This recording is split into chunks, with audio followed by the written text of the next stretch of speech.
What is up, guys? Dzeeff here, and welcome back to another installment of the Bad Yu-Gi-Oh! Structure Deck series. I like to look at the older structure decks that Konami came up with and laugh at them, because a lot of the times these older structure decks weren't very good, even in the time period that they were released in, which is very, very different from modern Yu-Gi-Oh! In modern Yu-Gi-Oh!, almost every single structure deck that's released has immediate competitive impact. But these older structure decks usually miss the mark in more ways than one. A lot of times they were inconsistent messes, or they just didn't have any cohesiveness, or their end game just was plain bad. But I think it's fun to look at them and see where they dropped the ball, but also where they succeeded. A lot of these do one thing halfway decent, and even though it's not enough to save the entire structure deck from being bad, it is worth noting that they weren't completely trash. Today, I want to look at one of the more controversial picks, and that is Rise of the Dragon Lords. Why is this a controversial pick? Well, many of you might know that this particular structure deck had two brand new cards in it that are still played to this day and have been played in a variety of top tier decks. The first card is Tradin. Tradin is possibly one of the best 2-for-2 draw spells, up there with like a Lore of Darkness, and it just has zero restrictions. It's not a once per turn effect. You don't have to have any particular setup. All you have to do is have a level 8 monster in your hand. You can discard it to the graveyard to draw 2 cards. Now, this has seen play in pretty much every single deck that runs level 8 monsters, especially considering a lot of the ones that run level 8 monsters really want them in the graveyard to revive them with their own effects or spell cards. So Tradin has been very popular over the years, and I have to acknowledge that. More importantly, Foolish Burial was in this structure deck, and man, Foolish Burial is still, even 10 years after its release, one of the best cards in the game. I know it's a pretty simple effect, but if it goes to show that if a card is designed so simply and so powerfully that in 10 years, if it's still on the Forbidden and Limited list, it clearly was a very strong card. Foolish Burial does one thing and one thing only. It sends a monster from your deck to the graveyard. That's it. However, Foolish Burial gets stronger with every single set release, because the way that Yu-Gi-Oh! Has gone, especially if you compare it to 2007, when this structure deck was released, just as the game moves, more and more graveyard effects come out, so Foolish Burial just gets better and better. I can't necessarily say that for Tradin, because Tradin has sort of risen and fallen out of popularity depending on the metagame, but it seems like Foolish Burial always finds its way into the metagame in some capacity, and I highly doubt we'll see it off of the Forbidden and Limited list for a very long time. I do want to say, though, that just because a structure deck has two fantastic cards in it does not make it a good structure deck. I do not consider it a good structure deck when you pay $10, you open it, you take 2 cards out of it, and then you throw the rest in the trash. That doesn't make it good, and that's why I still consider this a bad structure deck, because the main strategy of this deck is just not good enough. And what is the main strategy? Well, it's twofold. The first part is summoning big monsters, and the second part is reviving big monsters. Pretty straightforward. In the best scenario, the way that you're summoning these big monsters is through Mausoleum of the Emperor. This is clearly a focal point of this structure deck. It has 2 copies, and there's a terraform in here to search it out. So it's obviously a card that Konami wants you to use, and I actually think it's pretty good in the context of this particular structure deck. It's probably the most efficient way to summon the big monsters. All you have to do is trade life points to get them out, and that's halfway decent. The problem is that the other forms of their giving you ways to summon these big monsters is just not very consistent, not very fast. I think of cards like Flame Ruler. And there are a lot of cards like this. There's Kaiser Seahorse as well. All it does is it's treated as 2 tributes for a tribute summon of a fire monster, and where Kaiser Seahorse is just for the same exact effect, but for a light monster. These cards are not good. They never have been good. The reason being is that by the time that you summon this guy, it then has to survive a turn before you can actually tribute it, and it doesn't even have any protection effects or even just effects to accelerate the game state. All it is 2 tributes. It's a lot lot easier just to activate Mausoleum of the Emperor and instantly summon things. So I do not believe that Flame Ruler and Kaiser Seahorse are very efficient ways of summoning these cards. However, I do think Mausoleum of the Emperor was a good choice. The other problem is that the big monsters in this deck, and there are a lot of them, none of them really do anything. I think in the peak of the level 8 monsters that they have in here would be like the Creator. I've talked about this card in another video, actually one of my top 5 lists about cards that I felt were very strong, and Creator's really good, especially for this time period. Bringing it out with either the Creator Incarnate or Mausoleum of the Emperor is actually fairly decent, and then you can instantly revive another guy from the graveyard, and it's probably one of the best high-level monsters in here. The other thing, though, is that the majority of the other high-level monsters are they're just high-attack monsters. I think of Guilford the Lightning. This card doesn't get its effect off by paying 3,000 life points with Mausoleum of the Emperor, so you're just summoning this thing as a 2,800 beater, and while that might seem decent to more casual players, it's not very good. High attack points is not enough to make a deck good, and I feel like the problem with this deck, their overarching problem, is that the big monsters that they've included here don't really do anything except attack for a lot of damage, and in a lot of cases that's just not enough. Now in the sort of reviving and recycling aspect of this deck, one of the new cards they included was Herald of Creation. Pretty straightforward. I actually like this card a lot. It has decent stats on it for level 4 monster, solid 1,800 attack points, and once per turn you can trade a card in your hand for a higher level monster in your graveyard. That's all right, I suppose.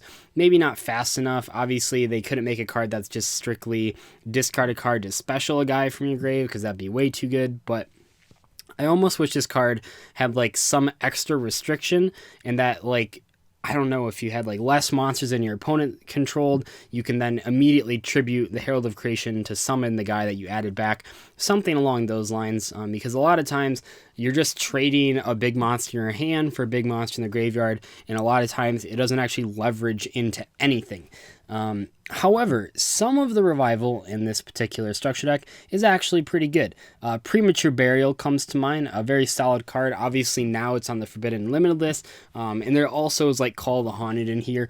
Those cards are pretty good. However, on the other side of things, much like with the actual summoning of these cards, there are just a whole bunch of garbage cards in here that don't really revive very effectively.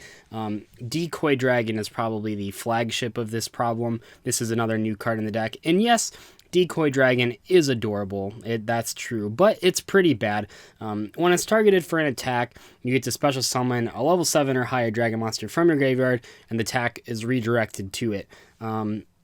If you're a casual player, I can see how this card might seem pretty good. I remember playing this card when I was in 7th and 8th grade when this structure deck came out, and yeah, it was okay. But you get to a point when you're playing like real Yu-Gi-Oh! That's not just like casually with your friends, and you realize that this card doesn't do anything because your opponent can just not attack it.